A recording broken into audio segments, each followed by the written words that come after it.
Greetings, men. I wanted to send you a video extending another invitation to join us on Saturday from 10 to 11:30 at Men of the Word. You know that we're doing a series at Men of the Word called No One Like Him, where we examine the existence and attributes of God.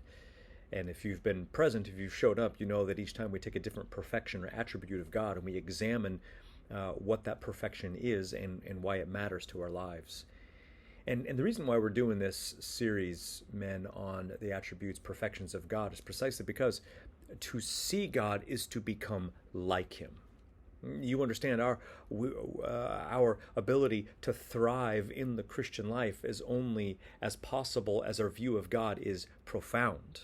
Right? That the secret to a thriving soul is not to avoid thinking deeply about God, but rather to push ourselves deeper than ever into who God is. This is so foundational for us. To be men of the Word, we must be men of God, and to be men of God, we must know who God is and the glory of His perfections. So this is so crucial for us. And so again, I want to re-invite you to drop whatever plans you have between 10 and 11:30 and come join us at Grace Prep during that time.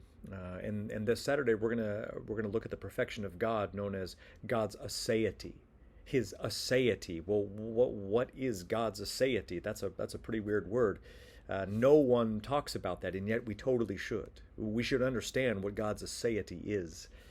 So that's what we're going to discuss. We're going to discuss what it is, where it is in the Bible, and why it matters profoundly for our lives. And so I want to ask you to join us. This is not going to be easy. As I like to say, this is going to be theological heavy lifting. If you're coming to get easy stuff, if you're coming for cliches and platitudes, if you're coming for skim milk theology, this is not for you. And yet, if you are sort of inclined to want easy things, I want you to push yourself, challenge yourself to come and think the deep things of God, because there in the realm of thinking deep things of God is where practical areas of our lives are transformed. So this is big. This is big for us, men.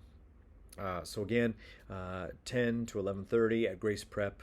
We'll see you there. Grateful for you, praying for you, and look forward to see how the Lord will use His Word in our lives to transform us more and more into His image.